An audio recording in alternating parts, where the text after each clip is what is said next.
Hallo, dis maandag die 27ste Julie 2026 en ek sê nou vir my boetas voor ons begin het, ek en Hanna en Armand en Katie, my meisiekind in die naweek wat verby is, 'n gelooflike, ek wil nie sê ongelooflik, 'n gelooflike, wonderlike, asemrowende, skitterende, fantastiese naweek gehad, saam met die Here. Lekker hier, Saterdagoggend uit Mosselbaai gery, vroegoggend, Prins Albert toe oor die Swartbergpas, dit was 'n belewenis, en ek het hom al een keer probeer ry, maar omgedraai, maar Saterdag het ek deurgestoot, en dit was elke kilometer, elke stukkie wat jy vorentoe stadig ry by plekkies, en veral as daar voertuie aankom, is dit maar smal, maar die Here het ons deurgedra, en 'n wonderlike tyd gehad by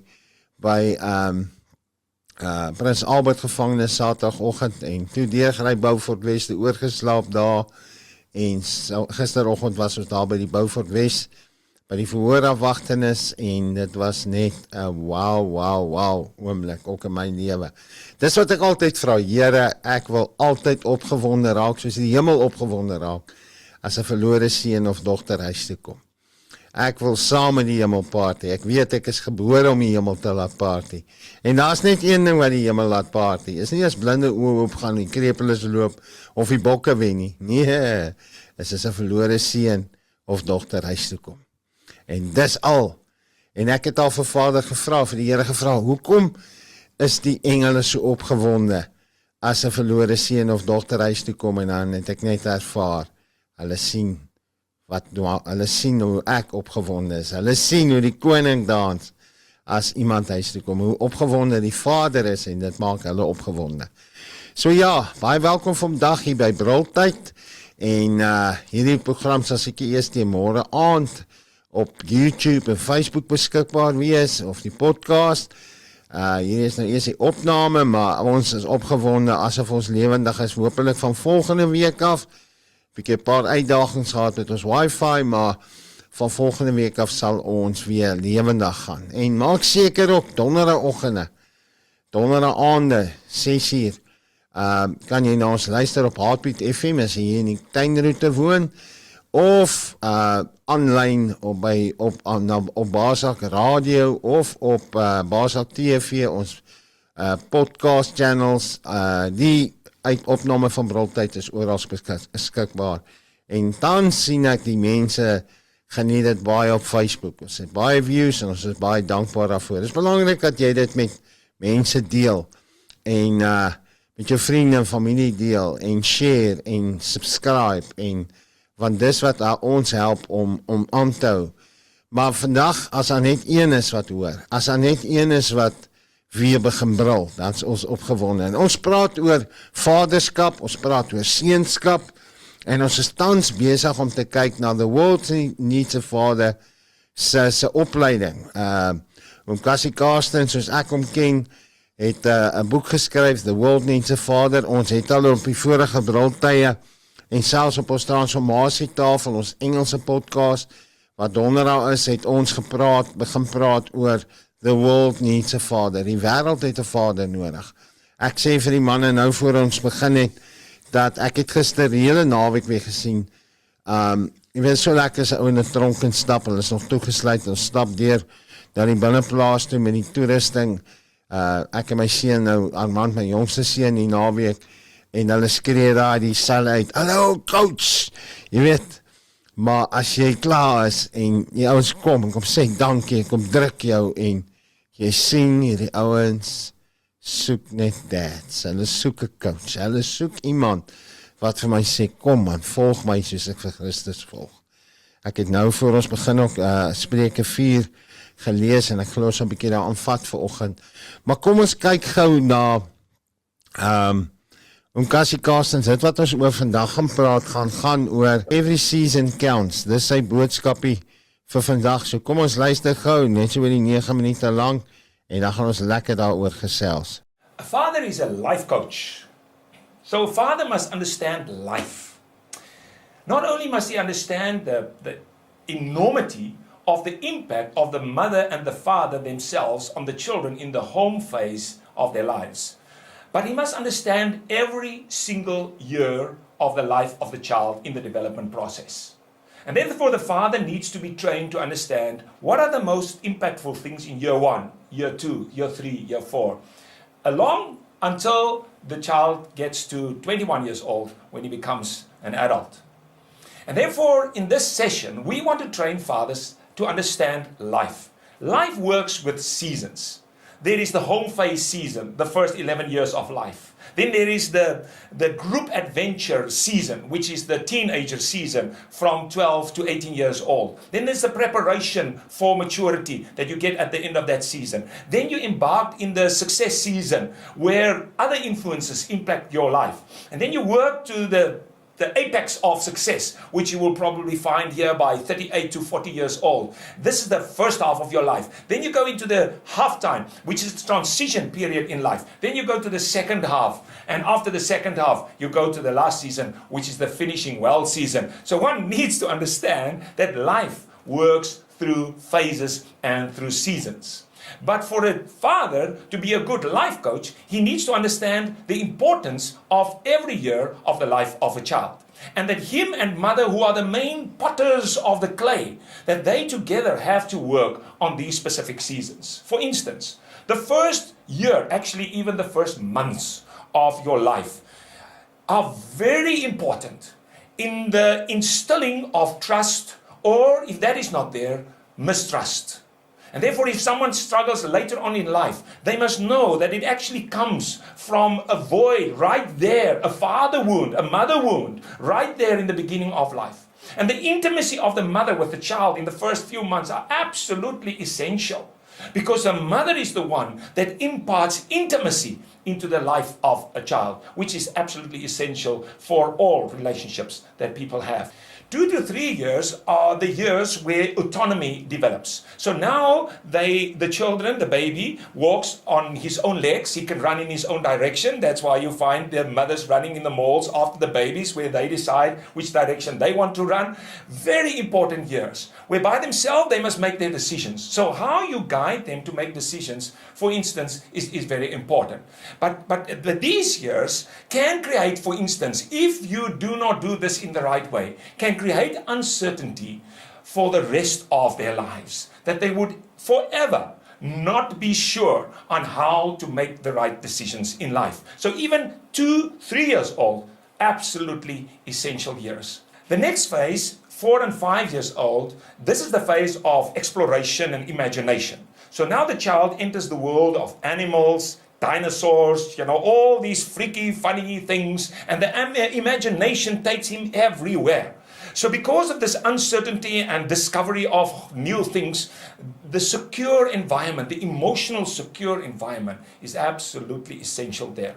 And that the mother would be the one to nurture and comfort and embrace the child within a secure emotional environment, although in his head and in his mind, the mind is running wild in his whole process of discovery. 4 and 5 years old, absolutely essential.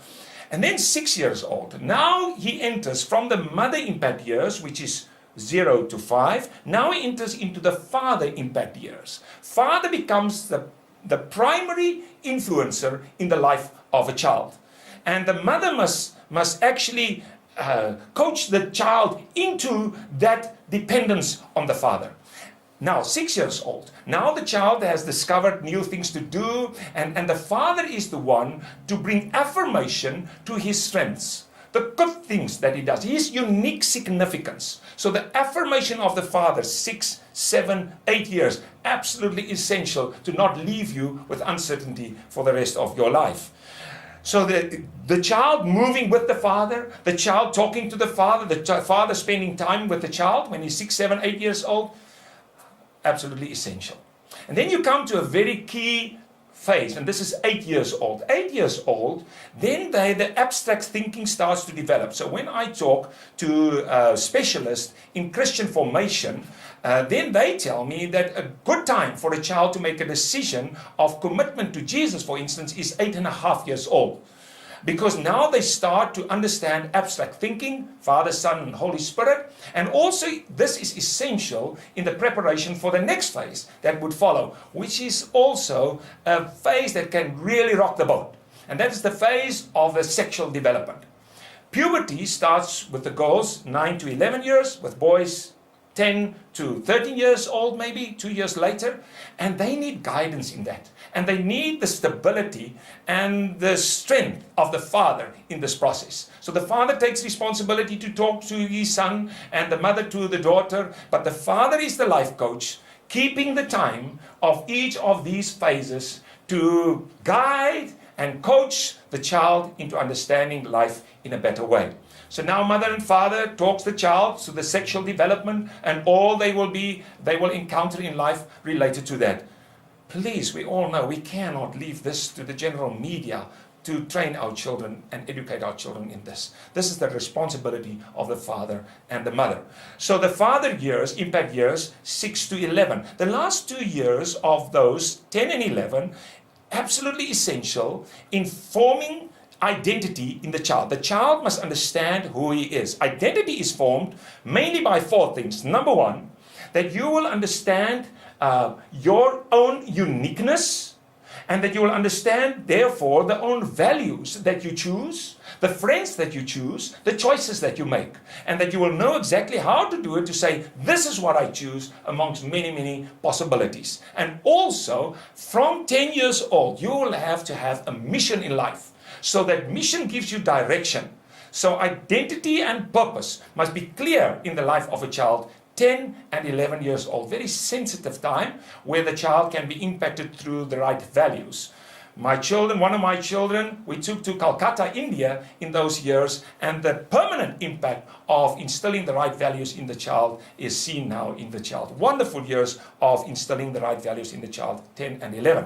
Then they move into the group adventure phase. Wonderful phase of learning social skills, relational skills, conflict, communication, decision making. Where do I fit into the structure of my group? How can I impact the rest of the group? Leadership training by the end of that phase, 16, 17, 18 years old. How can I impact the culture of the teenagers when I come to the end of that phase? And then the child with a great relationship with the father will go to the second father impact phase, which is 19 to 21, come back to the father for life wisdom. Dad, what should I live for? Dad, again, what are the key values that we should adhere to? Dad, what does the future hold? Dad, how can I prepare myself to be a responsible adult when I am 21 years old? 21 years old, the child is released in the adult world, and therefore a rite of passage is very important. 21, also we believe that even in 13 years, to give him a rite of passage to enter the group adventure phase, and then at the end of the group adventure phase, 21 years, to release him into life, to launch him into life and say, you know what life is all about, you've got what it takes, now go and live life.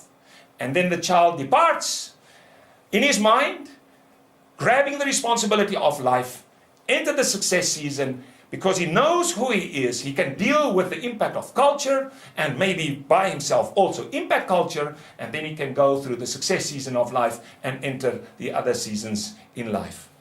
Every year in the development of a child is absolutely essential. And therefore, a father needs to know what to do in these years. And when we train the fathers, we train them in the detail of what to do every single year in the life of a child. So that at the end of this life, the child will know, God has used my father and mother to be the potters of the clay, to mold me. Their fingerprints are in my life.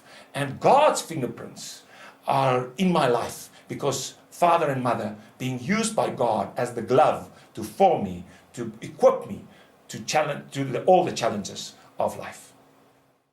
Dit was om Cassie Carstens wat gepraat het oor every season counts.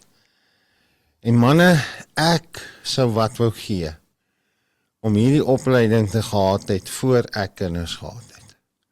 Ek weet nie of julle saam my stem nie. Ek sou wat wou gee om hierdie the world needs a father, om toegerus te gewees het met dit. Adita het 'n paar goed gesê waar ek nou voel, ja, ek was daar, ek was betrokke, ek was deel van dit, al daai seasons. En dan voel ek, yes, maar hier het ek uitgekom met my seasons, waar ek baie keer weg van die huis af was.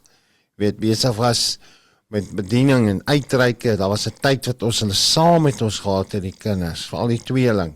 En 'n ou was regtig waar deel van alles, hy was betrokke.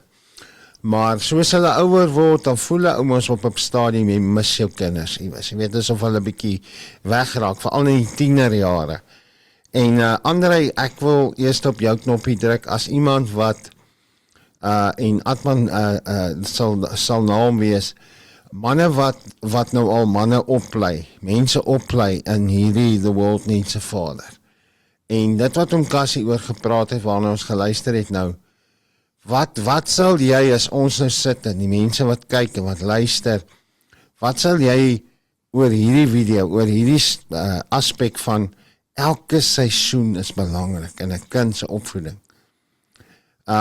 Ek sien met as hulle oor daai 21-jarige ouderdom kom, waar jy absoluut net raadgewende en alles, jy's net 'n coach, meer as ooit 'n coach wat vir 'n meer young adult sal ou nou sê. Yes, Andrei, ons luister graag, dankie.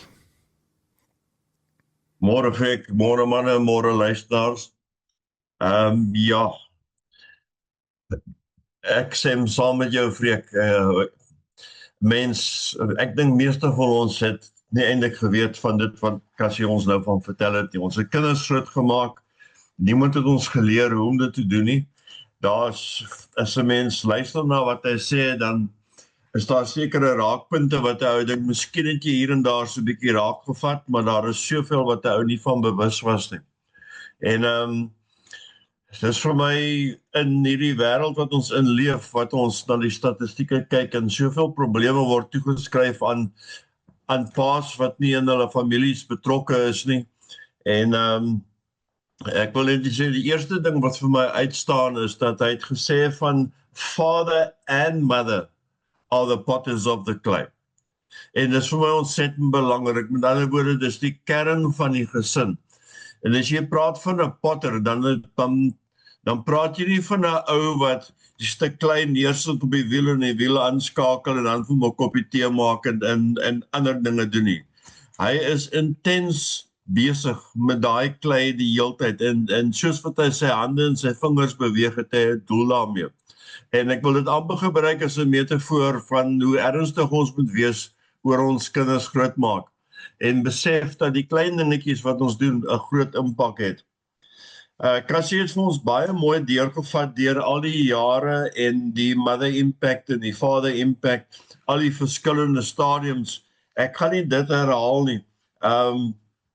Ek wil net sê dat ek dink, ek het kinders groot gemaak as 'n enkel ouer, toe hulle was 4, 6 en 10 gewees.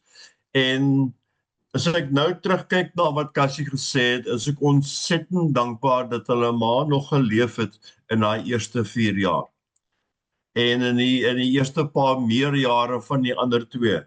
'n ma se rol is ontsettend belangrik. Maar die ondersteuning tussen die pa en die ma, die overlap, dis nie 'n geval van ma doen haar job tot op 'n punt, nou gee ons oor vir pa nie. Dit is 'n overlap deur die lewe. Die ma ondersteun die pa deur al hierdie kinderjare. Hy het spesifiek gepraat van intimacy en feeling secure in die jare 4 en 5 van 'n ma. En daar is in Cassie se boek 7 pilare van emotional intimacy. Die eerste een is, as jy genoeg emotional intimacy het, emosionele intimiteit, dan bevorder dit eerlikheid, honesty. Dit bevorder betroubaarheid of loyalty. Dit help vir vulnerability of kwesbaarheid. Ek dink een van ons grootste probleme in die lewe is dat ons nie onsself kan vulnerable maak en daarmee kan dinge deel nie. Kommunikasie, waardering, appreciation, vertroue en trust. En hy het gepraat van trust versus mistrust. En dan binne die spasie van 'n huwelik, obviously, fisiese nabyheid of physical intimacy. En daai 7 goed as jy na hulle luister, is die kernboublokke van ons samelewing. Dis die kernboublokke van ons familie, van ons kinders as hulle groot word. Ek was baie gelukkig, ek het 'n pa gehad wat baie betrokke was met ons in my hoërskooljare. Nou praat ons seker hier van so 12 tot 17, 18, die peer impact stadium. En dit was deur die voortrekkers gewees. En betrokkenheid van 'n pa as 'n coach, maar hands-on betrokkenheid is ontsettend belangrik. En veral dat as 'n ou in ons samelewing is met kinders in die buurt, om daai kinders in te trek. Met ander woorde, die pelle van jou kinders leer ook by jou. Dis 'n verantwoordelikheid. En as ons gemeenskappe reg is en ons families is reg, dan as jou kinders kuier by die pelle, dan kry hulle dieselfde input van die paas en die maas waar hulle gaan kuier ook. Ontsettend belangrik. Daar's 'n skrif aan die einde van die Ou Testament. Ons het om nou die dag gepraat oor Malagi 4 vers 6. I will turn the hearts of the fathers to their children and the hearts of the children to their fathers, or else I will come and strike the land with a curse. Ek moedig paas en maas, of voornemende paas en maas aan, om hierdie teks te vat en daaroor te bid, dat die Heilige Gees hulle sal bemoedig en versterk in die rol van pa en ma wees. En ek wil ook vra dat ons bid dat ons kan fisies teenwoordig wees in die daaglikse lewe van ons kinders. Ek sien soveel families waar pa en ma is daar, geld is daar, geleenthede is daar, alles is daar, maar die gesin saam gel nie. Niemand vat leierskap nie, niemand bring excitement, projekte, dinge, aktiwiteite wat ons gaan doen in nie. En ek wil vra dat ons op ons knieë wees gereeld en vra dat die Heilige Gees ons voorberei om teenwoordig te wees en om daai geleenthede wat ons gebied word om ons kinders regtig te coach in die dinge van die lewe toe te pas op die stadiums wat hulle nodig is. Dan wil ek ook bid vanoggend vir soveel gesinne wat enkelouers is, en ek wil ons aanspoor in ons gemeenskappe om mekaar te ondersteun. Daar's baie enkelmaas wat in 'n kerkgemeenskap net nodig het dat 'n homesel om hulle kom en vir hulle sê, hoe kan ons jou help om sekere dinge te doen in hierdie fases van die kinders se groot word? Waarmee kan ons help? Byvoorbeeld, van die paas kan die kinders leer om vis te vang. Daai basiese praktiese goed. En dat ons mekaar ondersteun in daai rolle. Ek dink ons gemeenskap doen ontsettend baie.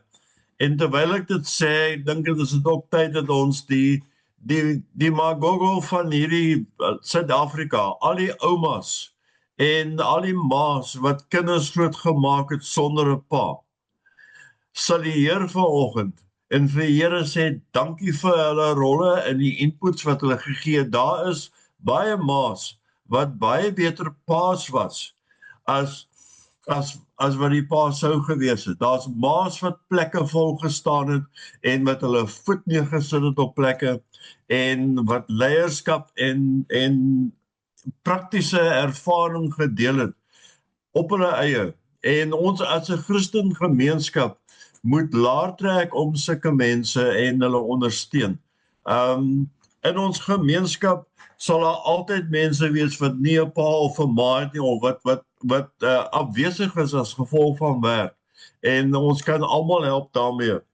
En ja, dit is 'n groot aspek hierdie, en ek dink, ek wil julle net aanmoedig, kom ons wees op ons knieë en kom ons gaan elke dag in en vra vir die Here, wys my wat ek vandag in hierdie kind se lewe kan doen, dat ek in elkeen van hierdie fases die regte rol kan speel om hierdie potter van hierdie klei te wees, end uit, tot die einde toe. En ons dink altyd aan die kinders se skooljare, maar dit is interessant as hulle hier by die selfs al is hulle amper in die 40 en hy tel probleme op in die huwelik en goed, dan kom hulle terug nog steeds. En dis die vertrouensverhouding wat ons opgebou het toe hulle kinders was, wat die verskil maak dat hulle die telefoon optel en vra, wat maak ek nou? Dankie. Sjoe, baie dankie André, dit was regtig kosbaar en baie, ek leer. Ek wil 'n vraag vra. As 'n enkel pappa wat jou kinders moes grootmaak na jou vrou oorlede is, op baie jong ouderdomme, en jy sit met daai fase wat hy gepraat het van, ek word nou 'n vrou. Hier gebeur goed in my liggaam, hier gebeur goed in my, daai is vir my 'n baie belangrike seisoen. En ek is dankbaar ek was op 'n mannekamp na ek gered is.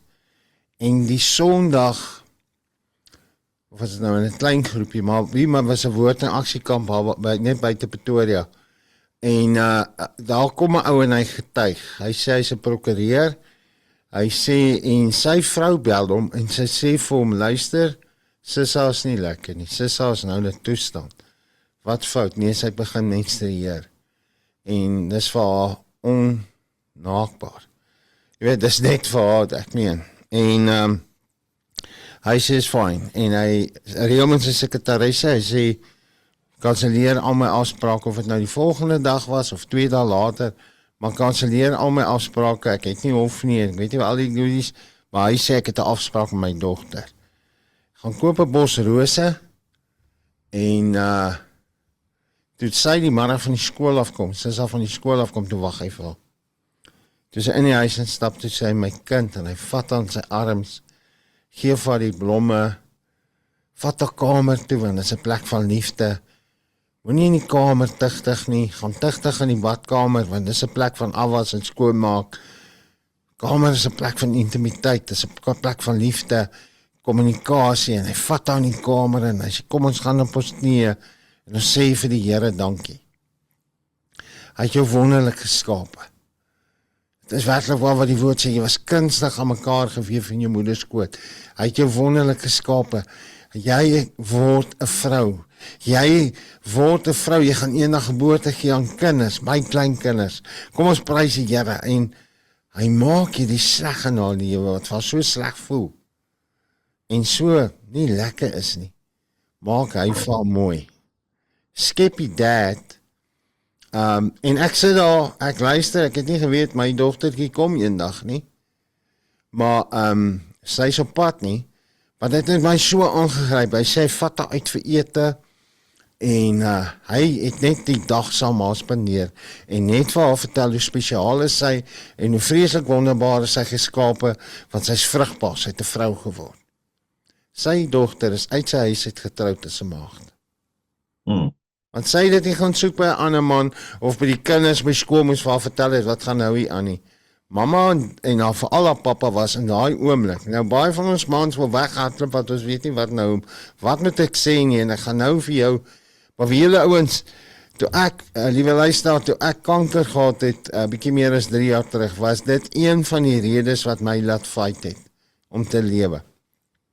Ja, elke paar mense, en van julle het nou al die voorreg gehad, wil jou dogter in die kerk afvat.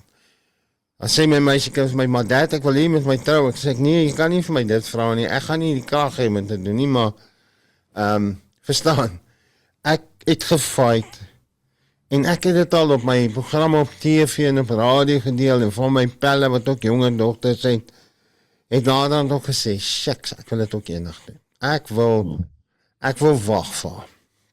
En my vroukie het my ook toe in my eendag ingekom en vir my gesê, hoorie so, Katie, sy het nou vrou geword. En ek het daar nie dadelik 'n projek het vir haar gewag, en sy kom een middag, ek vat 'n rusie, en sy kom in die kamer, en is net na my behandeling goed, En sy kom in die kamer in en sy sê vir my dad, maar sy kom so met 'n draai om nou vir my te vertel wat het nou gebeur. Sy het nou begin met haar periodes en toe sy my vertel, toe sê ek en my meisiekind se gesig toe ek vir haar sê, wow, jy's amazing. God het jou wonderlik geskaap. Kom maar sê vir op dankie, maar hy kind se oë. Wat gaan met hierdie ou aan? Is hy mal? En staan en ek bid vir haar en sê vir die Here dankie en ek sê môre is my en jou dag. Ek gaan niks doen nie, net ek en jy. En het dalk uitgevat vir ete en staan daar by was nog aan George en daar so in die hoofstraat, Yorkstraat, is daar so 'n lekker groot blommeplek, ja, langs die pad wat hulle blomme koop. Stop aan en sê vir haar kies. En ek moet vir jou sê, van daar af is daar's nog altyd 'n spesiale band met jou dogter, maar daar het iets gebeur. Jong dads met meisies, sien uit daarna en wees voorbereid vir as dit gebeur. My pelle wat dit gedoen het, wat jonger dogters, my een pel se 2 dogters het so op mekaar en dit was so in die tyd met Katie se nog. En daar's net, hy sê ook vir my, hy sê ja, dit is special. Hy sê dis anders en ek weet dalk het van julle wat nou dogters is al getroud en in die huis het en kinders en maar jy weet ou wens sou jy kon dit vroeër gehoor het. Soos jy ook gehoor het met jou seun, jy weet en jy nou gesê het leer om visvang, leer om bestuur, leer om jag. Doen daai, ons het gepraat laasweek ook oor daai memories. Skep daai oomblikke. Lisa Nel het nou 'n nuwe liedjie uit Bottles en so iets wat sy sê, sy wens sy kon hy memories vat en in 'n bottel sit. Daai oomblikke. Want dis net so dan sit verby. Daai belangrike seisoen as enkel pa, André. Het jy, as ek jou nou kan vra, want party ouens gee net 'n boek en sê kyk hier of luister hierna. Ek het laasweek met Armand 'n gesprek gehad daaroor gesê, seun, moet net nie dat jou pelle jou probeer vertel van seks nie. Want hulle gaan vir jou. Ek weet, ons is op laerskool as 'n pel van my in daai tyd jare. En vertel daai ou vir ons van hierdie goedjies en ons mond hang oop want hy's nou die kenner. Maar minta met hy nie 'n klou waaroor dit gaan nie. Hoe het jy met dit gekoop? Kijk, ek moet begin sê, dit is seker een van die areas wat ek nie 'n champion in was nie, en nou het van baie van die goed nie geweet. Ja, ek dink een van die eerste goed was, omdat 'n ou baie betrokke was met die kinders amper in 'n ma-rol, hare gevleg het en al daai goeders van vroeg af, is daar sekere goed wat ou makliker mee gepraat het. Ek dink, jy weet, as iemand doof is, het jy al baie gesien, of blind is, het jy al baie gesien, hulle kry ander gawes, dat die Here hulle mee ondersteun. En ek was geseën gewees in daai jare met kerkgemeenskap en met 'n gemeenskap waar ons gebly het. Ek het my kinders leer perdry en ons het toegang gehad tot 'n paar fantastiese getroude vrouens in die area wat hulle gecoach het met perdry. En so my kinders, een was 'n veearts gewees, my kinders het spesifieke verhoudinge gehad met baie goeie ma's in die areas, wat hulle, as jy by iemand leer om perd te ry, dan kan jy hulle goed vertrou. En ek dink in baie gevalle het die Here my omring deur sulke mense wat amper my tekortkominge aangehelp het. En daar was maar baie ondersteuning met sulke tipe van goed deur met sulke mense en familie. Ek was geseën gewees, ek het baie lekker neefs waarmee ek groot geword het. En ons kinders was almal op dieselfde ouderdom gewees. So ons het baie naweke weggegaan, dan jy tot 19 fietsies getel van al die klomp kinders wat saam was. En van daai ma's, van die vrouens van my neefs, in daai hele groep was hulle die hele tyd omring deur 'n fantastiese paar ma's wat ek 'n groot bydraes gemaak het en ek is ewig dankbaar daarvoor. So ja, daar is daai areas wat ek beter kon gedoen het en miskien nie heeltemal op die voorvoet was nie, maar die Here het my omring deur mense wat gehelp het en die openhartigheid van die gesprekke aangehelp het, dat dit maklik kon gewees het om ek is nou nie in al die detail en ek loop nie voor nie, maar ek verstaan en ek weet en ek support jou deur hierdie hele ding. En vice versa met die kinders, met die seuns ook. Sure. Ja. Dis presies wat ek wou hoor. Dis presies wat ek wou weet. Dit is hierdie, ons praat hier oor 'n pa en 'n ma wat hierdie coach is en baie keer is die een nie altyd daar nie, as dalk 'n egskeiding of dood wat dit geskei het en hoe belangrik dit is om mede-coaches in te kry. Familie, in 'n gemeente, mense te kry, soos in 'n geval met vrouens, om te sê, hoorie, praat asseblief, help my. Ek weet nie hoe om die ding te hanteer nie. Ek is nie 'n vrou nie, het nog nooit met my so gebeur nie. Ja, my stem het ook gebreek. Ja, daai tipe goedjies het met my gebeur. Jy weet so, ja, baie dankie aan Atman. Wat sal ons man, julle kan sien as hy praat, gaan jy sien daar agter hom op die muur is sy sertifikaat. Hy's gekwalifiseer. Hy's opgelei om oor hierdie dinge te praat. Dankie Atman.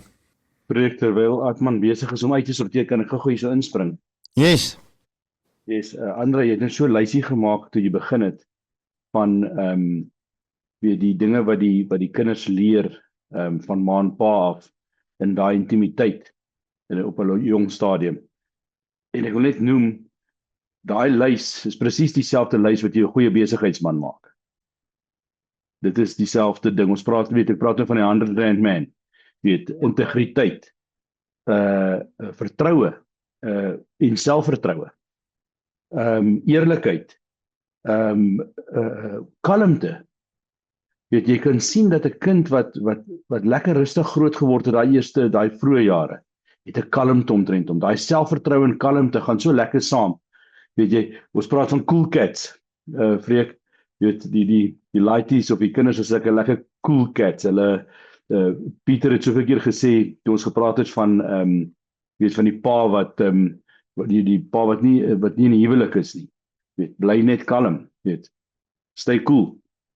En dit is een van daai dinge wat saam met dit kom. Maar ek wil net vinnig dit ingegooi het dat daai attributes, wat is die regte Afrikaanse woord, daai eienskappe is ook eienskappe wat goeie, jou sit ek mee lekker besigheid doen. Jy kan hom vertrou, as hy sê hy gaan dit so doen, dan doen hy dit so. Daar is hy integriteit. En vermoëndheid, die manier om dinge gedoen te kry. As jou kinders vertrou en sê, maak ons 'n koppie koffie, Baie ouers is bang hulle kinders brand, want hulle gaan nou, maar daar's 'n bietjie, ek onthou, is Atman al terug, Freek, ek volg gou net nie so gappy. Jy gaan maar aan, hy sal nou en so. Ek het sommer myself hier genoem net.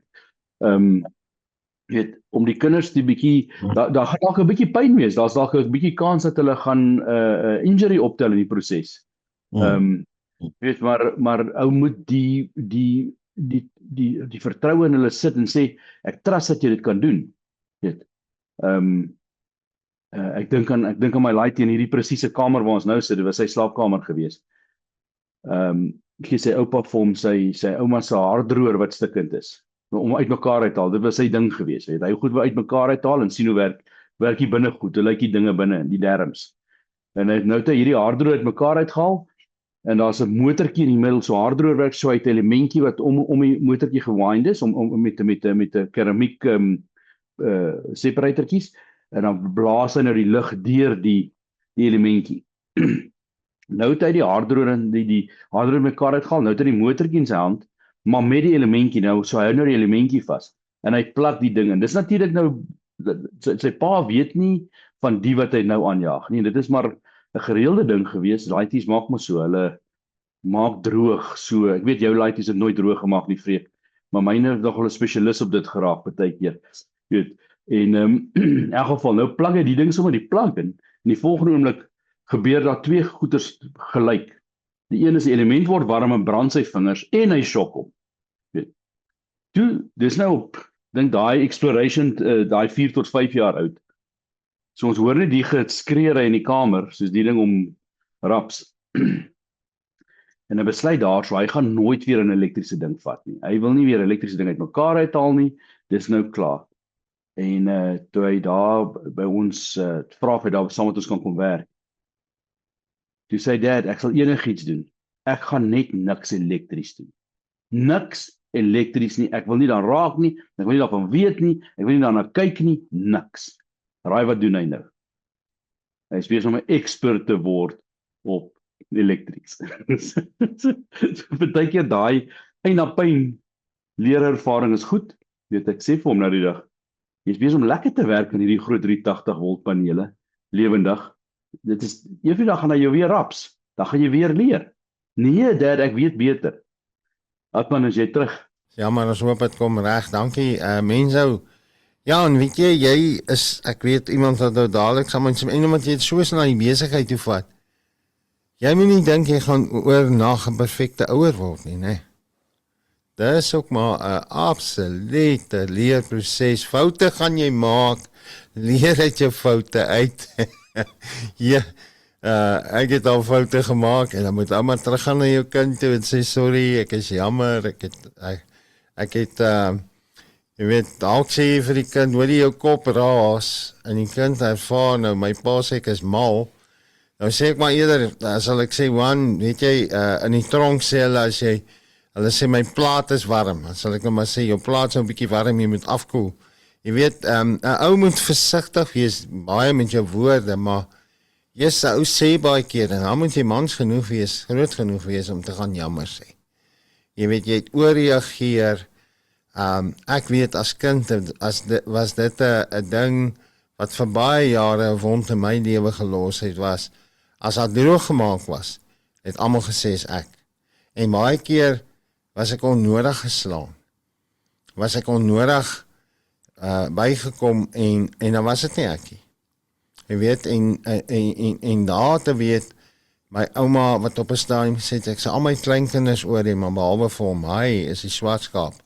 Jy weet, hulle sal my staf in die kamer toe sluit, as hy die kamer weer oopsluit, dan het ek meer met die swart polies beet gekry. Jy weet, my oupa het karre reggemaak, en toe versluit ek sê vir my een klein neefie, kom ons help vir oupa, ons verf bietjie die wit mini, met swart verf ook, jy weet, en dan kom my ouma daar om en sy is hysteries, en jy verstaan nie, kom en sy hysteries nie, want jy probeer haar help, hulle help, die mini moet geverf word, jy weet, en dan sal groot dan ook, maar ja, nee, foute maak ons, mense nog steeds, jy weet, selfs as oupa, en in jou verhouding met jou ouer kinders, maar ek weet, die Here kan ons net help, baie keer met hierdie ding, jy weet, ouse woorde.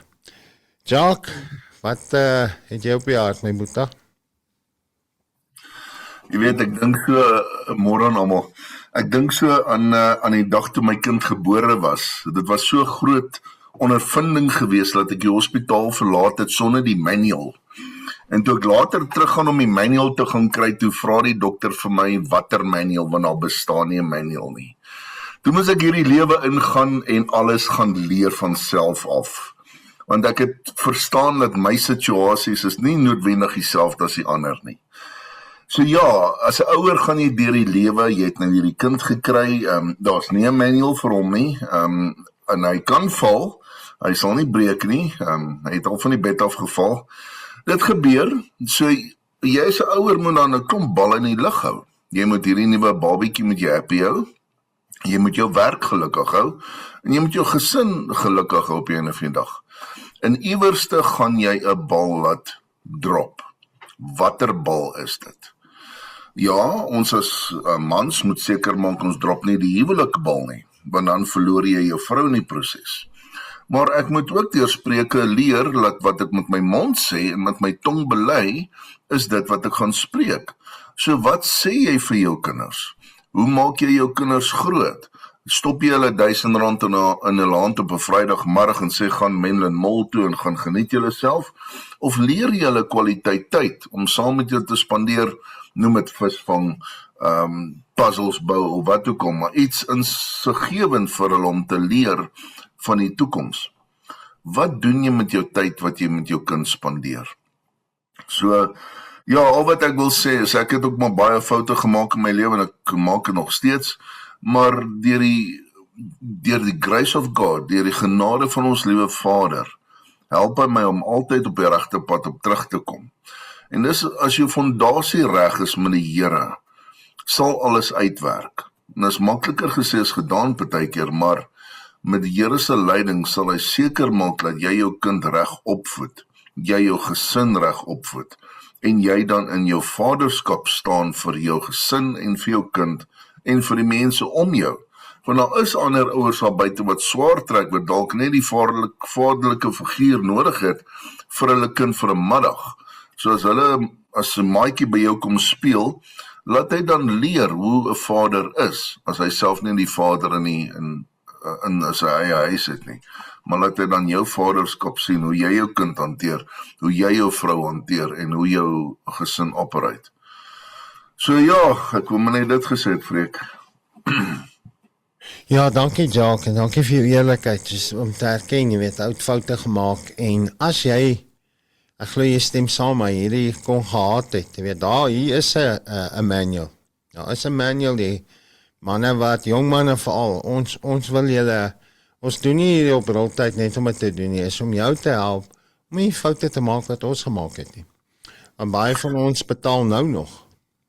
Ja, kyk, as jy jou kind voor 'n TV sit, gaan daai TV jou pa raak, of hy gaan jou die advies gee van jou kind.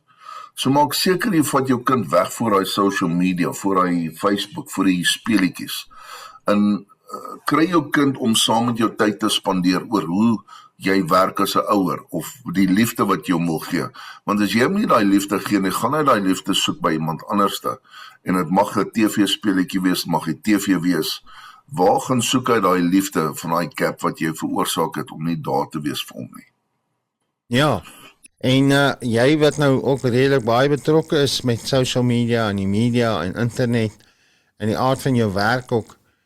Ek weet, ons kan 'n hele gesprek of paar hê oor wanneer in daai kind se journey groot word. Wanneer moet jy daai kind blootstel aan dit? Wanneer is die regte tyd vir 'n foon? En wat moet op die foon, wat kan die kind, is dit al nodig vir WhatsApp en al die ander goed as die foon, jy verstaan, dis vir my, wanneer is die regte tyd? En ek sê maar altyd vir my kinders, ek moet jou vra, kan ek vir jou nou 'n halgeweer gee met vol rondes, gaan ek jou kan vertrou met dit? Of gaan jy die wêreld plat skiet, almal doodskiet?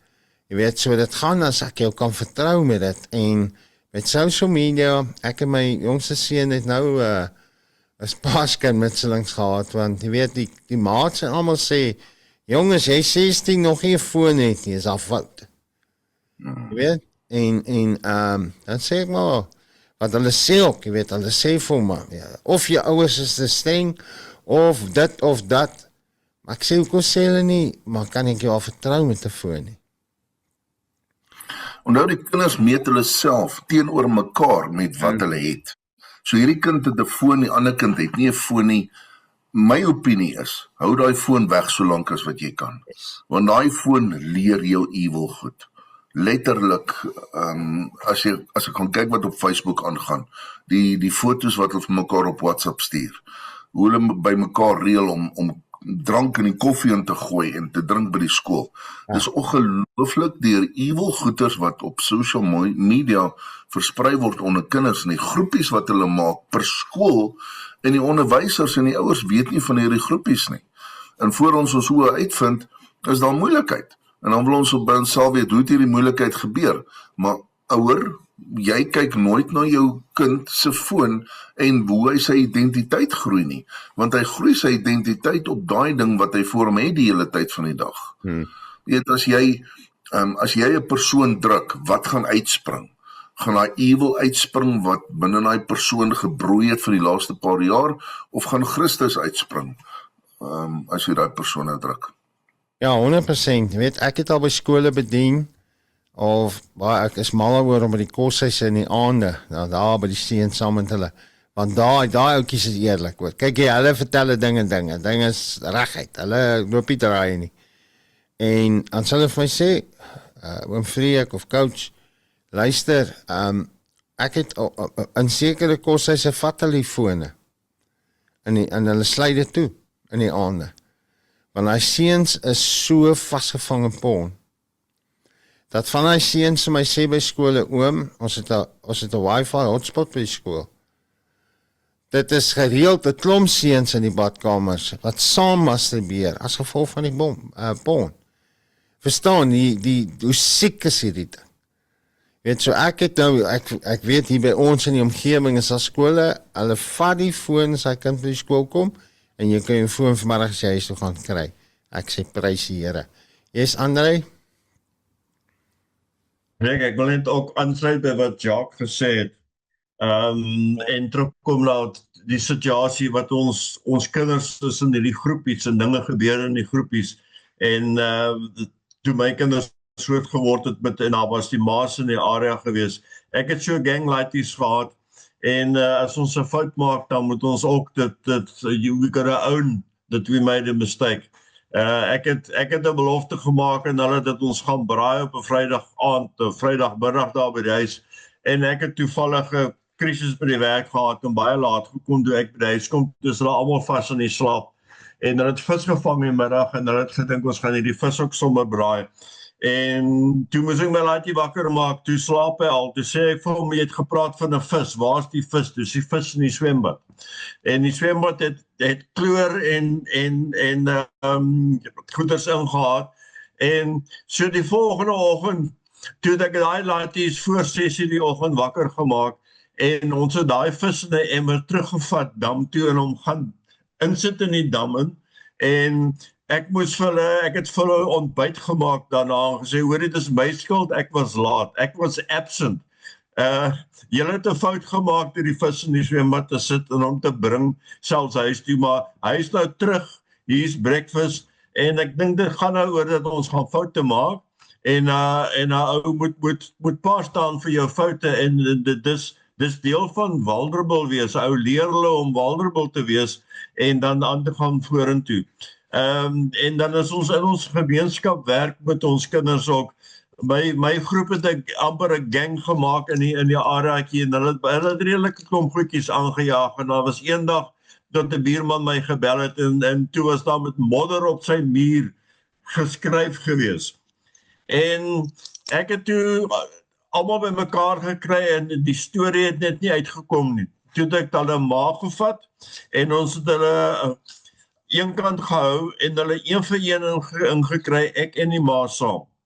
En ons wil regtig gesê, ek en die ma saam gaan julle stories luister, ons gaan saam besluit wat 'n straf julle kry, en dit het toe gebeur, en ek kan nie vir jou sê wat het gedoen het aan daai klein gemeenskap van kinders, om te weet, as ons aanjaag, my pa en jou ma gaan saam staan, en ons gaan dieselfde straf kry, en so, die ouers met wie jy saamwerk om kinders groot te maak, jy moet op dieselfde bladsy wees van wat is die waardes, en hulle moet weet dat of hulle in my huis of in jou huis is, die reëls is dieselfde, en ons word dieselfde hanteer en niemand word voorgetrek nie, is almal aanjaag saam en niemand wil uitkom daarmee nie, dan is ons almal en ek sê, dit het deure oopgemaak vir dissipline in die gemeenskap daarna, en daar was 'n dieper verstandhouding gewees.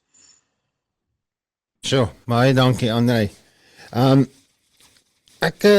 Terwyl jy nou praat, dan dink ek, wat ek nou vertel het van Katie, my dogter, dink jy nie, ons as ouers, en omdat ons baie keer, ons ouers, nie regtig die kennis het, of ek wil dit nou mooi stel, nie regtig die, kennis, ervaring het.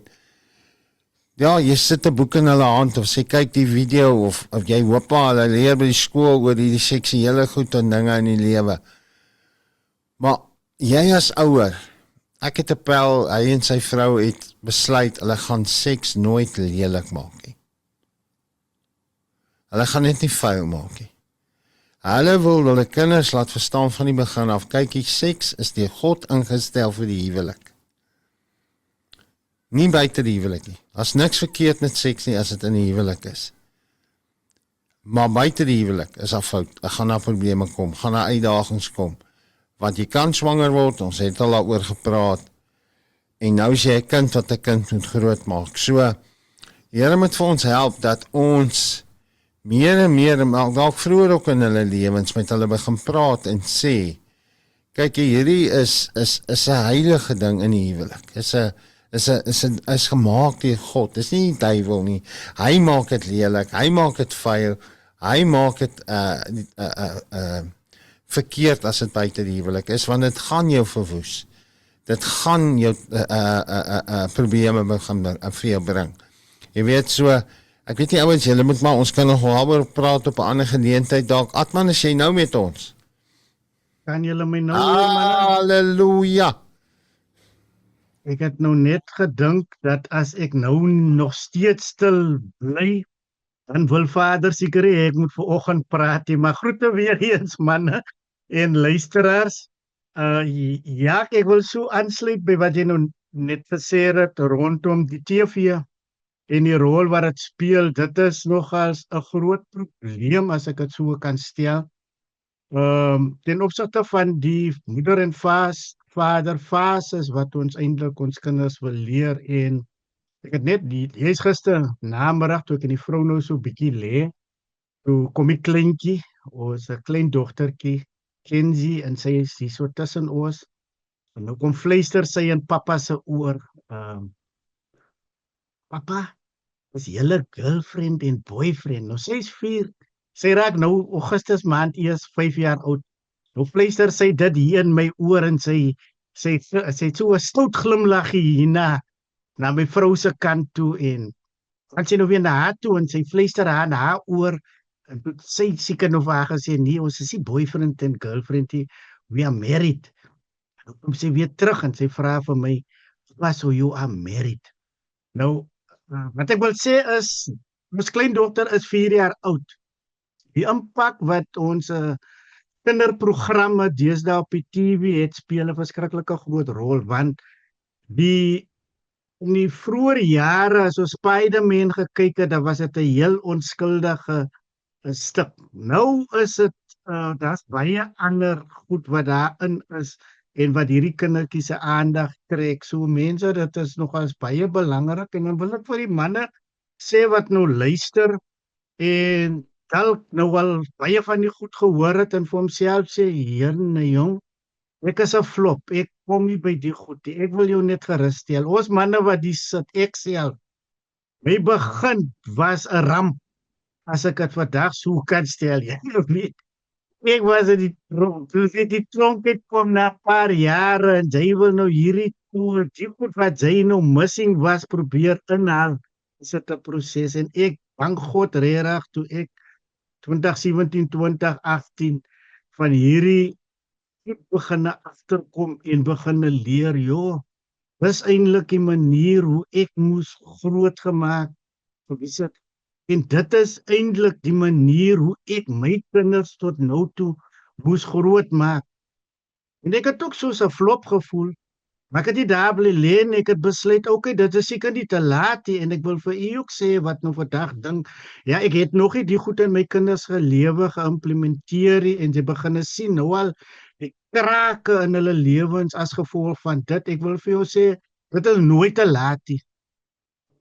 Ek sit by reeps en ek sit hierdie programme in die tronk gedoen, en ek kan vandag 'n tyd van manne wat radikaal omgedraai het. Ek praat van meisies veral, as ons kyk na die moederfase, ons kyk na intimiteit en wat in daai eerste fase tot 5 jaar moet geïmplementeer word in 'n kind se lewe, dan kom ons agter, veral as ek met beradings, met koppels sit, dan kom jy agter, die ding is dae gemis. Ek kan dit nooit raak geleer in 'n sekere ding nie. En dit kan omgekeer word, want ek kan vir jou sê vandag van die meisies wat ons kom kry het by die reeps, wat kind was, deur gebroke lewe gegaan het, kom op die einde na jou toe, bel jou en sê, Ati, ek trou die soveelste, wil hom teen attiese vrou nie daar wees nie. Die Here het die verandering kom bring en hy gaping wat daar was, wat sou maak dat hulle nooit regtig die ware intimiteit en liefde kon ervaar weer vir 'n man nie, het die Here omgekeer. So dit is nooit eintlik te laat. Al het jy hierdie fases gemis in jou kind se lewe. Al is die kind nou al 15, 16, niks keer jou om terug te gaan en te sê my kind bietjie, en dit gaan altyd soos ons laasweek ook gesê het, dit begin by erkenning en vergifnis. My seun, weet jy, papa was nie daar vir jou nie. Dis hoekom papa vandag verstaan dat jy so rebels is, dat jy ander goed op die straat gaan verkies het in plaas van dit wat mooi is hier in die huis. So dit begin altyd daar en die een ding wat ook uitstaan rondom dit en Andre het dit aan die begin genoem, dit is nie elkeen hanteer sy eie fase nie. Dit is 'n hele ondersteuningsproses tussen mammy en daddy. Van die geboorte van die kind af, byvoorbeeld, dan kan pa nie dink weer my fase begin eers van 6 jaar oud af. My kona. Pa moet daar wees vir al as haar ouer kinders is, want dan gaan hy in sy fases, as die seun of die dogtertjie al 5 jaar of ouer is, gaan hy nou beginne mamma se take makliker maak, sodat mamma met die babietjie kan wees. Hy gaan vir boetie van 5, 6 jaar af beginne bad. Hy en boetie of sussie gaan nou, al moet hulle op 'n bankie staan, van hulle beginne help skottelgoed was, sodat mamma meer tyd met kleintjie kan en so is daai ondersteuning. As dit kom by die 6-jarige ouderdom waar pa se rol begin, is hy selfde ondersteuningsrol weer van mammy se kant af. Dit is nie nou net skielik weer papa se volle taak om vir boetie of sussie verder te vat. En pa se taak is groot, as ons dan kyk na die lys wat hom Cassie genoem het. Dit begin sommer by die 6-jarige ouderdom. Een van die mees belangrikste dinge, emosionele sekuriteit, dissipline en bekragtiging. 3 van die belangrikste dinge in 'n kind se lewe. Begin al daar sommer met 6 jaar, wanneer pa sy rol moet begin oorneem. Dan begin die vaardighede, dit wat ons laasweek genoem het. Die kind wat al 40 is, uit die tronk uitkom, hy weet nie hoe om 'n skroewedraaier vas te hou nie. Moet hy sy lewe weer begin. Het kan so vroeg as 6, 7 jaar begin, om hom of haar te leer, om hy klein dingetjies te doen. 'n Dogtertjie kan nog skroewe vasdraai en hamer. Pa, hoef nie pa, mammy sal leer kos maak, maar jou rol as 'n vader om vaardighede te leer, raak net so belangrik. Gees, siel en liggaam, ons kyk daarna en sien, hier by 7, 8 jaar oud, dan begin die kind vra. So dit sê vir my, as jy 8, 9 jaar oud is, dan is die tyd eintlik reg om die kind voor te stel aan Jesus Christus. Die man hoef mos nie 50 jaar oud te wees, dan lei ons vir hom na die Here toe binne in 'n tronkie. Wanneer die kind beginne vra oor gees, siel en liggaam, wanneer hulle luister aan die kerk en hulle verstaan nie, dan skep dit vir jou as ouers onmiddellik die geleentheid om op 'n geestelike vlak en ook saam met hulle te beginne beweeg. En hier by 9 jaar oud is die kind eintlik ryp. Ek sal nie sê volwasse genoeg nie, maar gereed eintlik om die Here Jesus as verlosser en saligmaker kan aanneem. Seksualiteit ook in die stadium, want dit is eintlik die tyd waar die kind begin vra.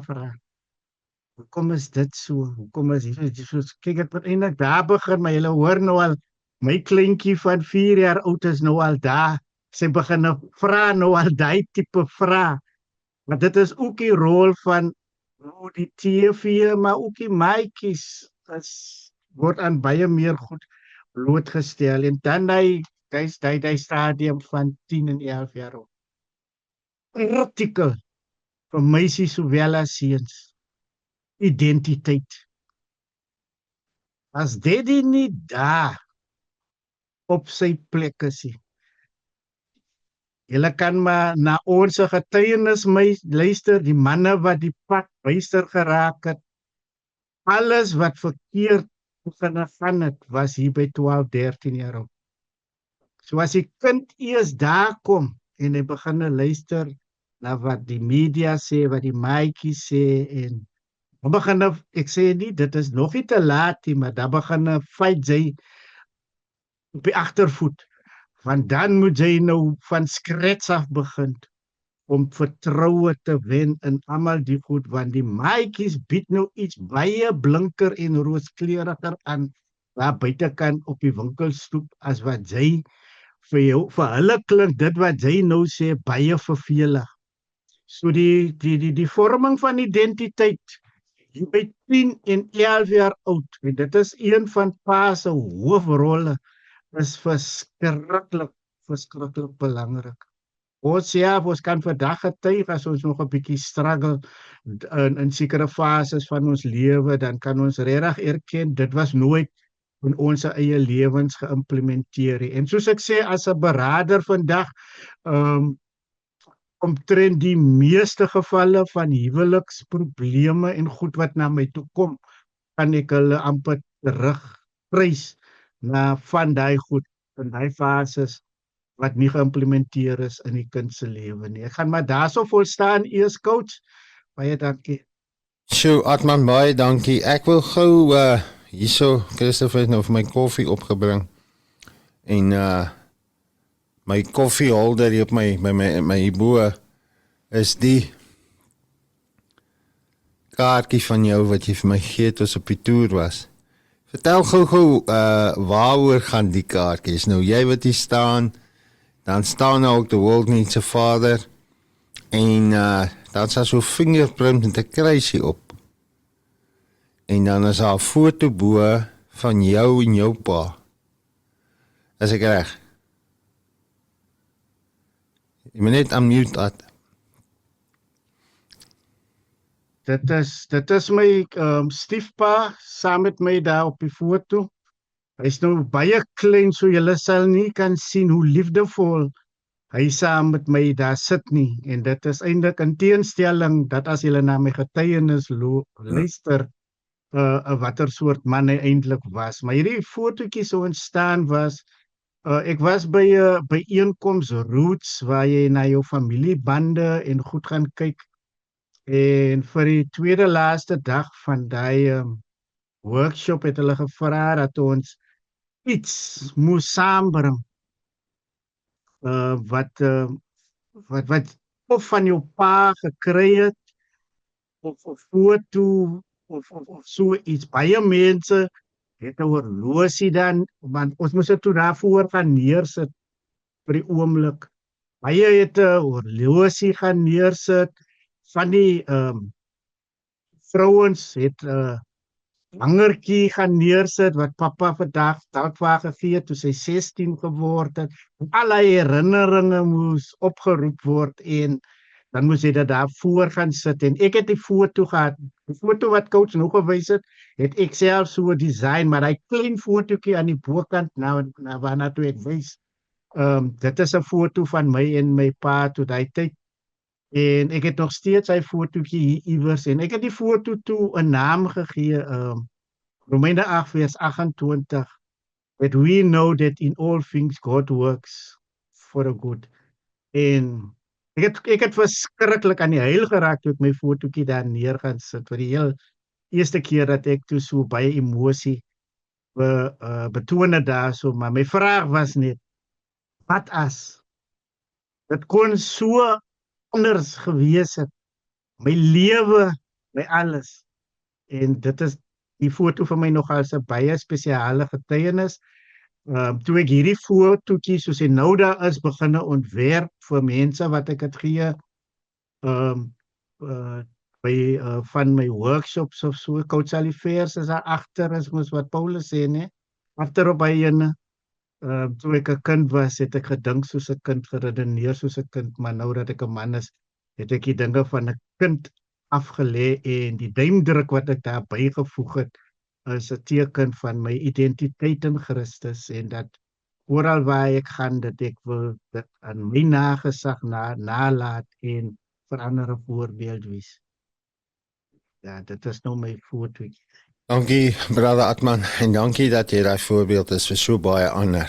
Peter Warren, Uncle Peter, bring us that golden nuggets, my brother. Dankie.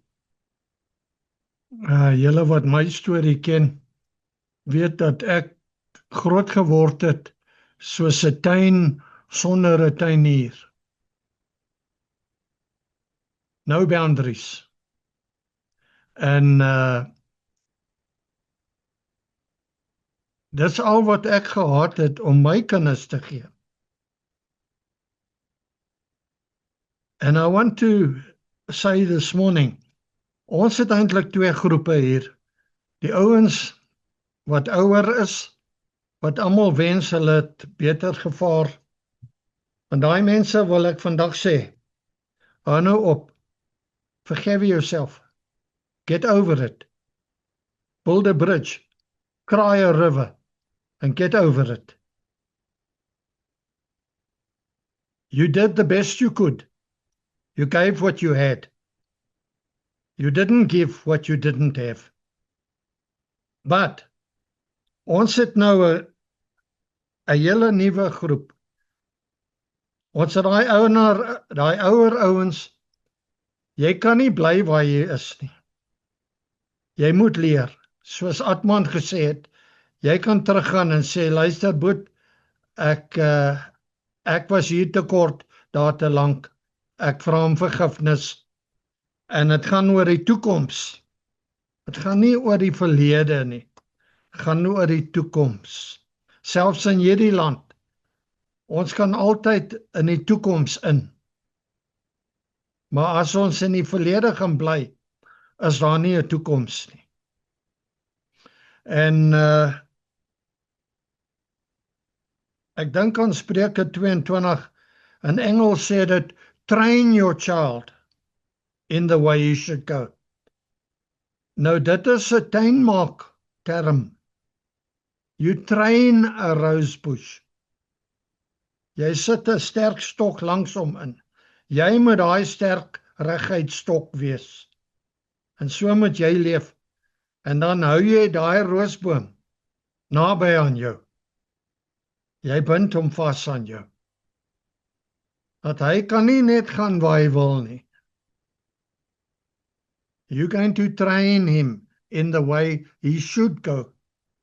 Ons het laasweek gesê,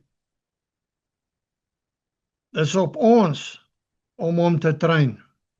Maar dis nie op ons as hy besluit om 'n ander pad in te slaan. Solank jy voor die Here kan staan en sê, nee Here, kyk op daai datum in jou boek.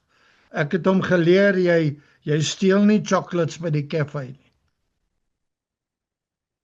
Solank jy voor die Here kan staan en sê, I did my best, daar is die bewyse. Maar die ander ding, my een seun, sy dogters is nou 16 en 14. En of jy bring jou kind op met 'n ontploffing wat onbeheers is, of jy maak hulle groot onder 'n beheerde ontploffing. A controlled explosion. Ek het een pel gehad, sy tienerseuns. Hy was nou 'n religion crazy, sal ek sê. Hy het nie 'n TV gehad nie, hulle het nie musiek gespeel in die huis, dit was nag. Beide sy kinders het weggehardloop van die huis af. My een seun het sy dogters nader geroep, hy's 'n computer oukie. Daar is apps wat jy moet kry. Ek wil hom vra, dalk sal hy my details gee of selfs kom aansluit een oggend en praat daaroor.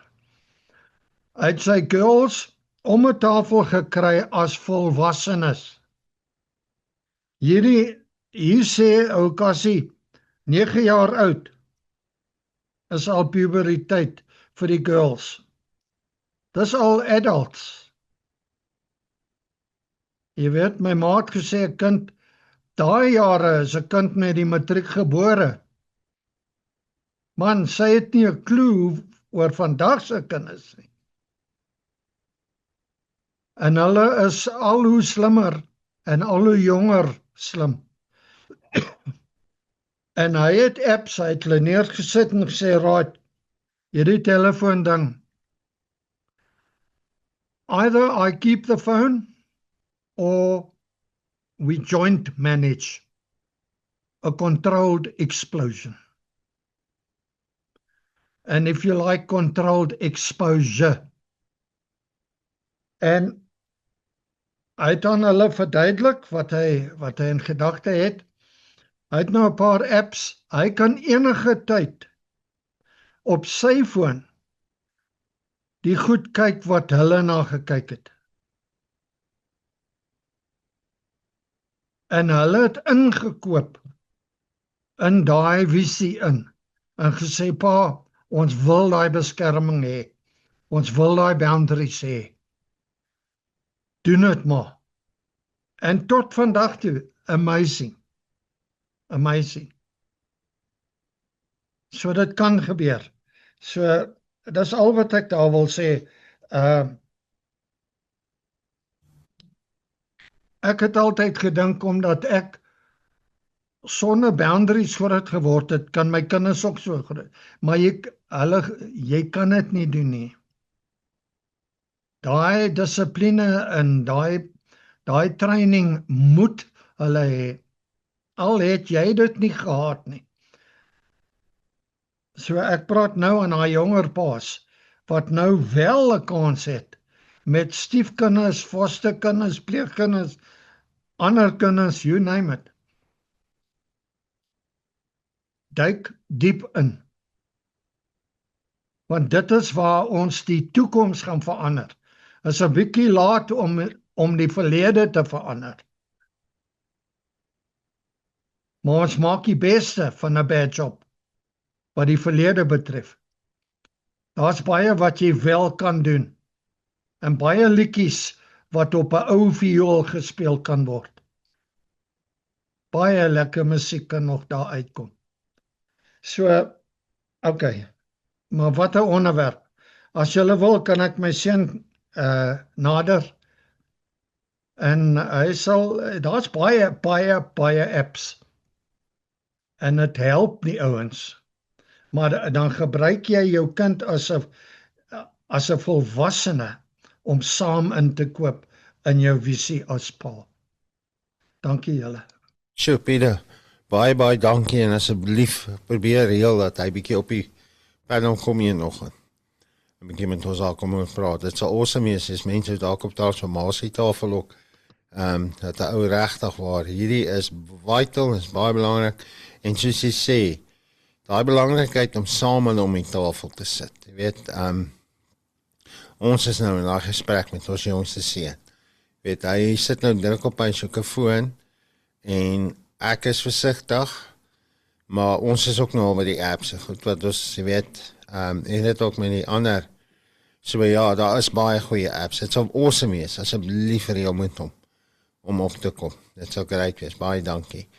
Is daar nog iemand wat iets wil sê, manne? Yes, Menzo?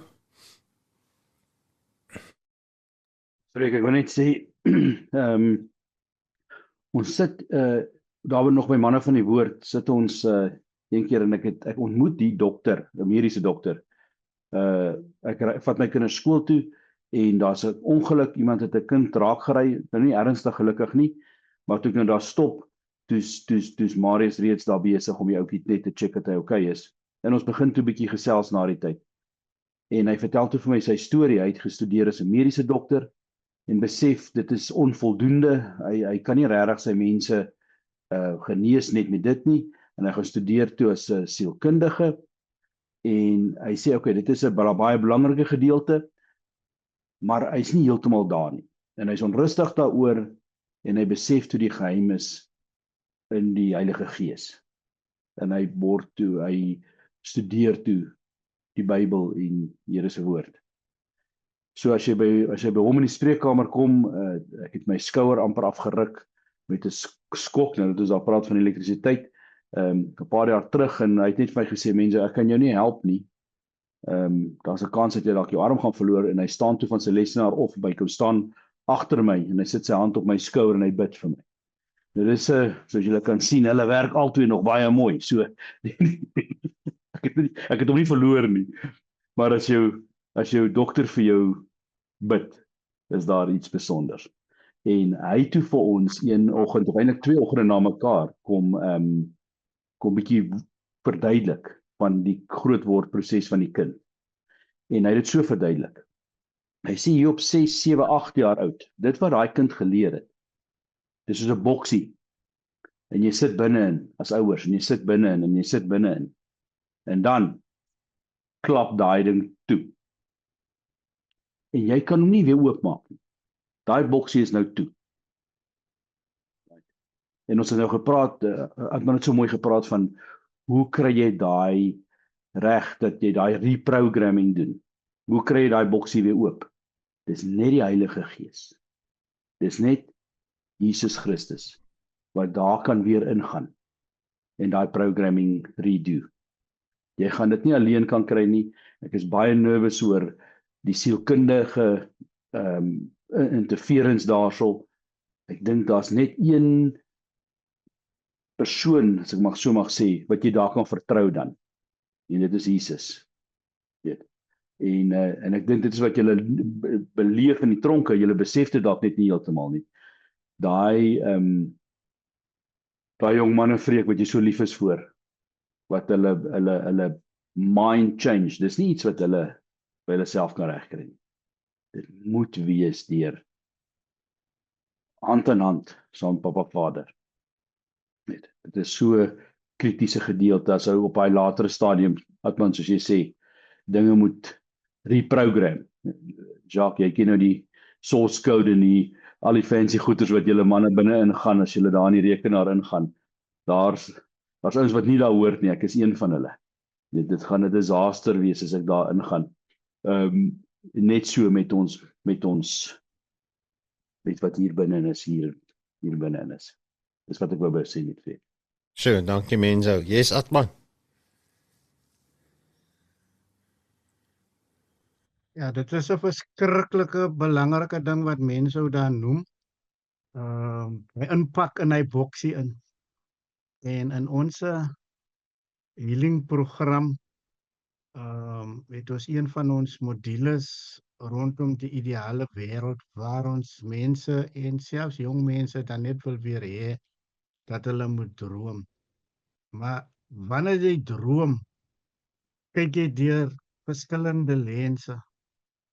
En een van die lense waardeur iemand gaan kyk is sy algehele kennis.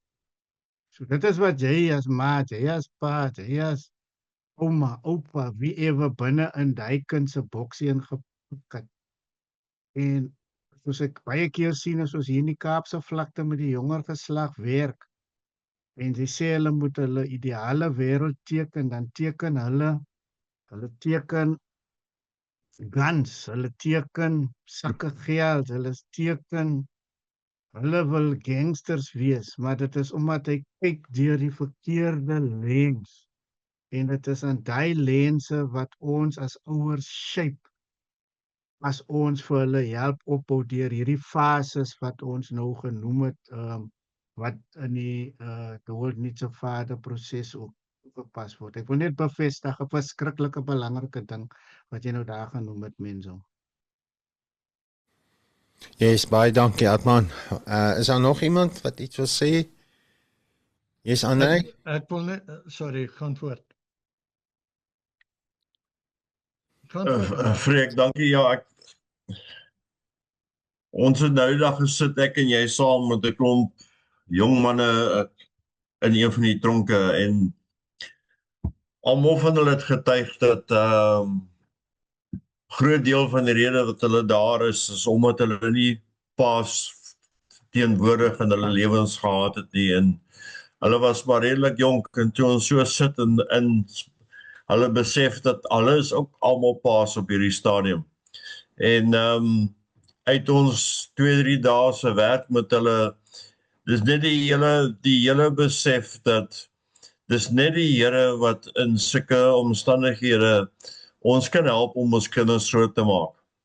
As ons identiteit by die Here vestig, en dan daai identiteit by ons kinders vestig. Ek hou van die let's train the tree, dis 'n in liefde wat ons die roosboom optrain, dieselfde wat ons die Here se identiteit in ons kinders optrain en bevestig en oorgee.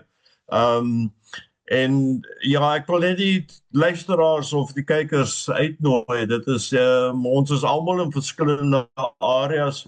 Ek weet nie of jy 'n skakel het waar mense kan vra nie, maar die kursus van The World Needs a Father word aangebied. Ons doen dit in George, maar ek sê in die Weskaap is dit baie, daar's oral oor is dit beskikbaar.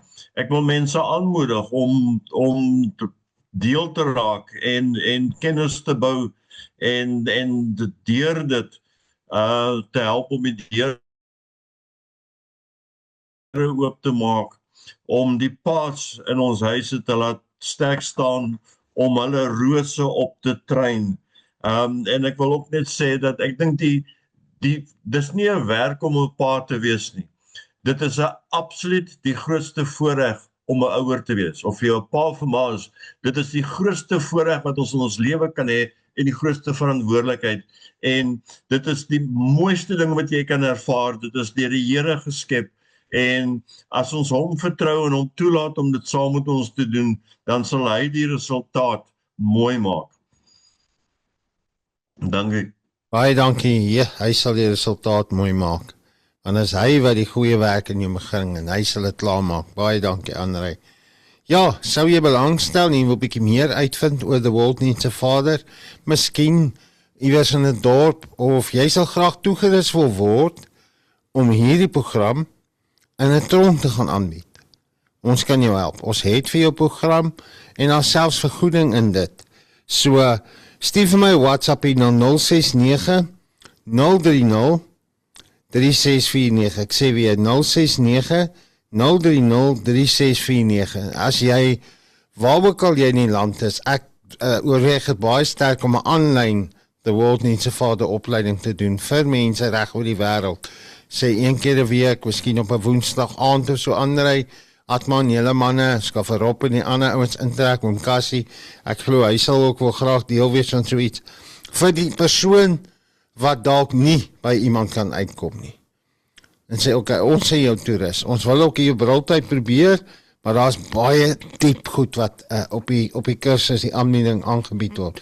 Stuur 'n WhatsApp na 069 030 3649 en sê net, jy weet, ek stel belang, ek wil graag opgelei word, toegerus word om hierdie tool te gebruik. Maar doen dit dan eerstens vir jouself. Doen dit vir jouself en soos ons al gehoor het vroeër in die program, jy moet bereid wees om te leer. As jy dink die dag jy kan nie meer iets geleer word nie, jy het nie meer teachable spirit nie, is daar groot probleme. Jy weet, hulle het vir Billy Graham eendag gevra, wat sal jy doen as jy hoor jy 3 jaar oor om te lewe? Toe sê ek sal my 2 jaar gebruik om my toe te rus en te leer, meer te leer, en ek sal 'n jaar gaan en dit gaan uitgee. Yes, Pieter.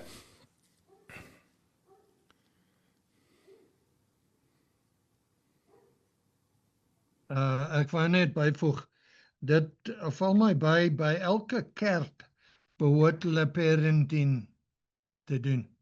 And hierdie world needs a father. Nie net in die tronke, nie net in die skole, maar die kerke. Jy het vroeër gepraat van enkelmoeders en André se support structure wat hom gehelp het. Maar elke kerk moet so 'n support structure wees. En so dit, ek plaas net daai gedagte uit dat ons ook daarna moet kyk in die toekoms Hoe kan ons dit bewerkstellig indien moontlik?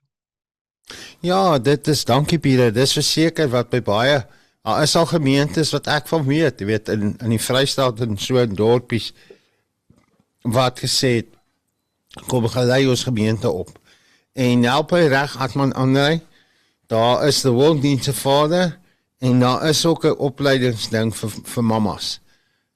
Is dit the World Needs a Mother of wat is sy naam? Ek is nou nie. The mother design. Dis die mother design.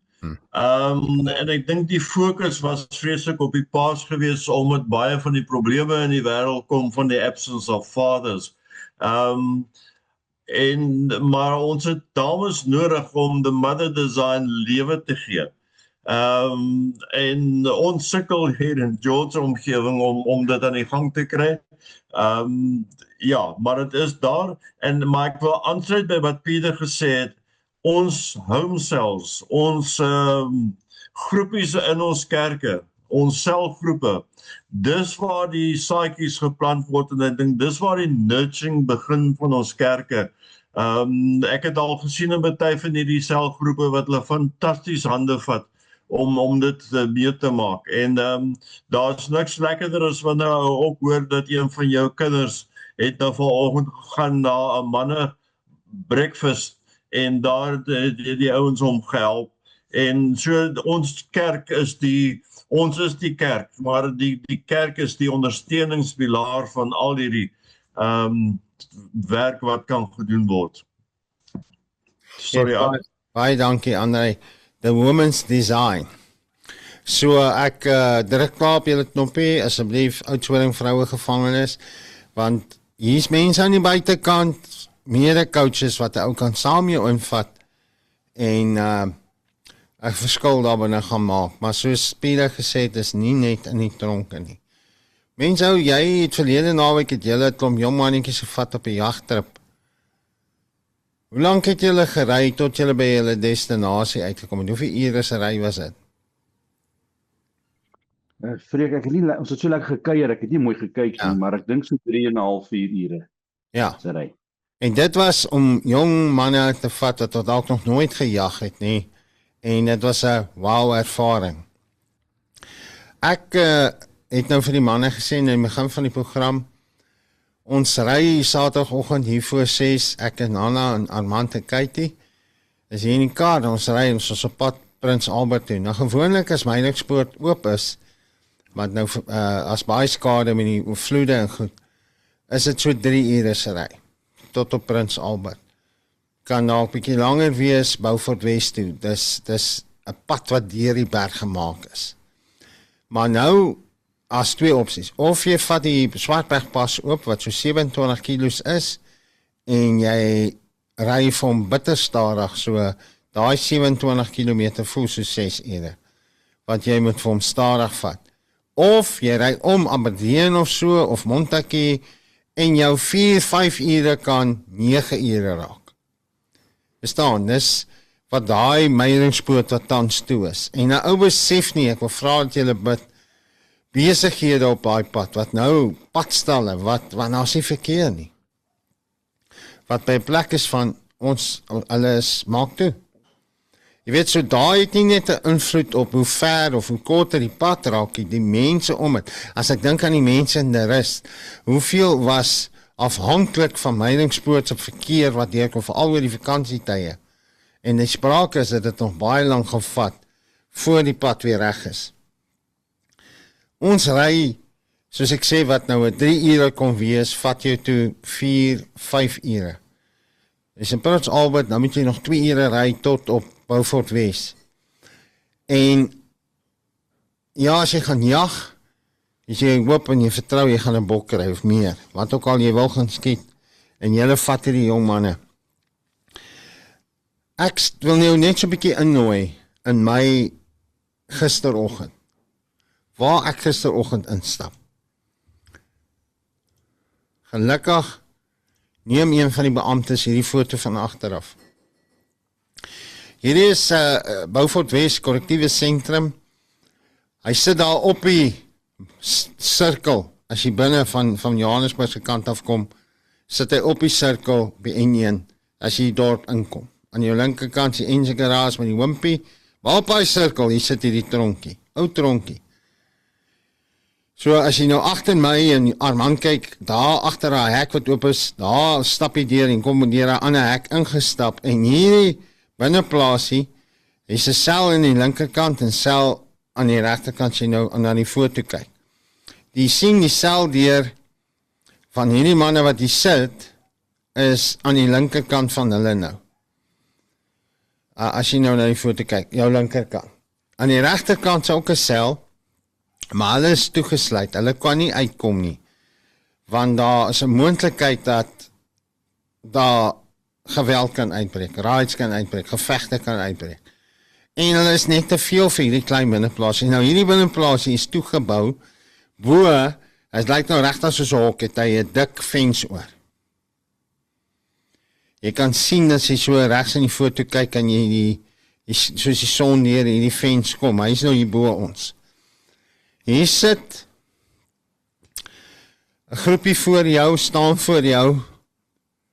Elkeen het nie net hier op die aarde gedrop nie. Hy het 'n pa en 'n ma nodig gehad om hier te, 'n man en 'n vrou, om hier op hierdie aarde sy verskyning te maak. En gisteroggend voor ek klaar maak vir ons, toe ek in die badkamer is, voor ons na die tronk toe ry, toe ervaar ek moet net my getuienis met hulle deel vanoggend. En ek het net my storie met hulle gedeel, so 'n bietjie lekker musiek gespeel tussenin. En baie keer as ek iets wou sê, dan sê een van hulle iets. En jy hoor, dis dieselfde ding wat in hulle lewens gebeur het. Ek sê toe vir hulle, jy weet, ek het altyd die verkeerde vriende geblameer, maar ek was een van die verkeerde vriende. Ek het kinders en jong mense, weet, altyd eerste span nou al vir 3 jaar gespeel het in die hoërskool. Jong laities wat inkom, jy is die een wat hom leer drink. Jy is die een wat hom goed voorstel. Jy is nie 'n leier nie, jy is 'n verleier.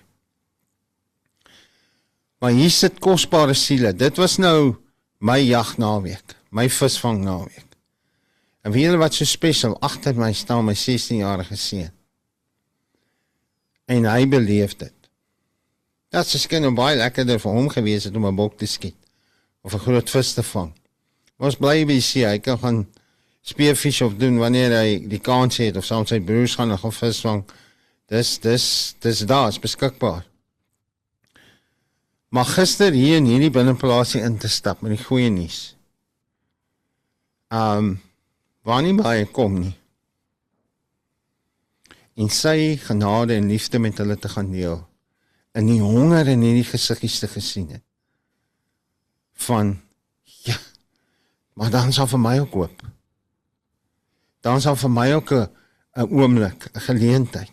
As God dit vir hom kon doen. Wat nou seker, ek sê vir hulle, man, ouens, julle was nie naby wat ek in my lewe aangevang het nie. Maar die bloed van Jesus het my rein gemaak, my skoon gewas. En hier kan ek voor julle wees, saam met julle wees vandag. En van die groepie wat hier sit, en die meerderheid vorentoe gekom, en hulle lewens vir die Here Jesus gegee.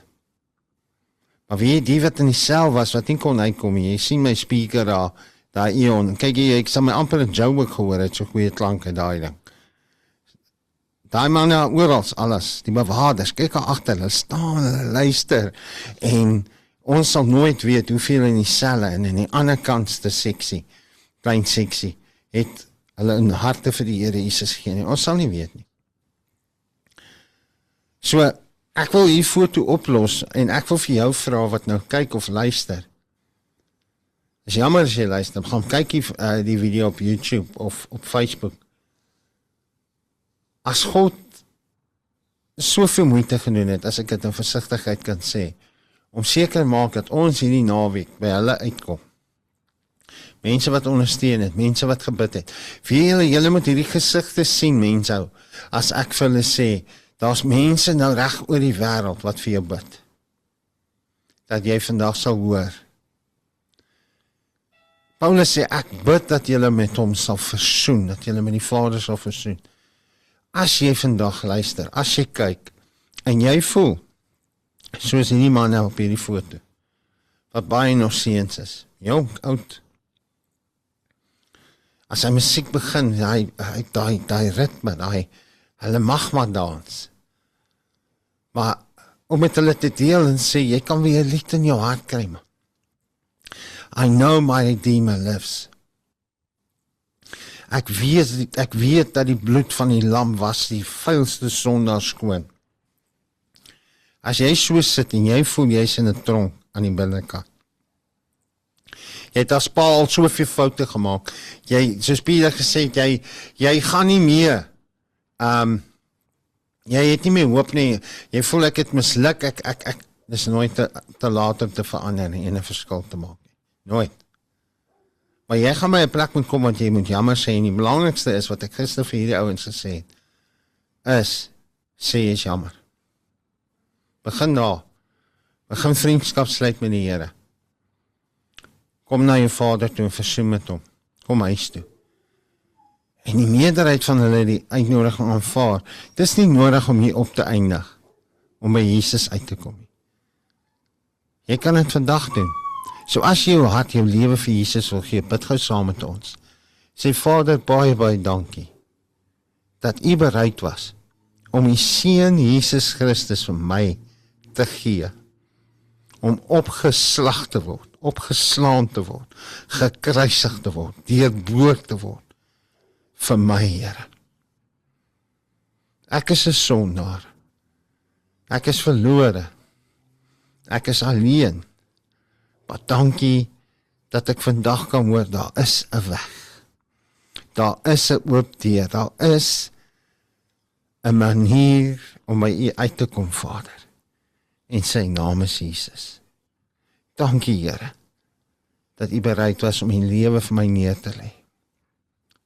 Ek vra U vandag, vergewe my sondes. Kom was my skoon, reinig my, onsondig my. Kom maak my 'n nuwe mens. Vat hierdie harde, gebroke klip hart van my uit. En gee my 'n nuwe hart, 'n hart van vlees, vol van U blydskap, U vrede en geregtigheid in die Heilige Gees. Here Jesus, ek neem U nou aan as my Here en my Verlosser. Kom woon in my hart, wees die koning van my hart, die koning van my lewe. Kom heers in my en help my om saam met U te heers. Dankie dat U my vandag aangeneem het as U kind. Dankie dat ek U nou my Papa Vader kan noem. Ek is nie meer weeskind nie.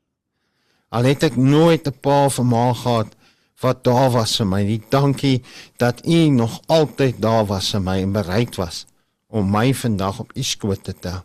My in my oë te kyk en te sê, jy is vir my kosbaar, ek ag jou hoog.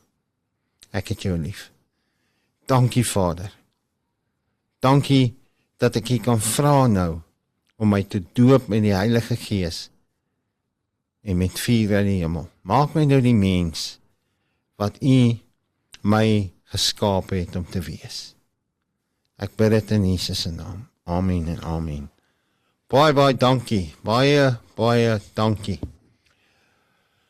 Die Here seën en jy wat gekyk het of geluister het, jy is vir ons baie kosbaar en ons vertrou dat vandag se program en die res van die Briltyd programme gaan kyk op YouTube. Alles lê daar onder 'n playlist, Briltyd, al die programme sover. Deel dit met almal, subscribe en want jou boodskap wat jy vir iemand stuur en sê kyk hierna of net die link kan 'n persoon se lewe heeltemal verander. En nie net 'n pa van 'n huis nie, 'n hele gesin en 'n gemeenskap. Right, so baie dankie manne, dankie, het ons lekker kon saam brul. Dit was besonder. Ek dink ons is seker oor die 2 ure, maar is lekker. So is ons program en ons kan hom maak so lank as wat ons wil. En ons bid vir ons Boeta Johan, hy is ongelukkig nie saam vanoggend nie, hy is in die Kaap, hy gaan nie goed met sy pa nie. So hulle is in ons gebede en baie dankie, Here seën en 'n wonderlike week verder. Mooi bly.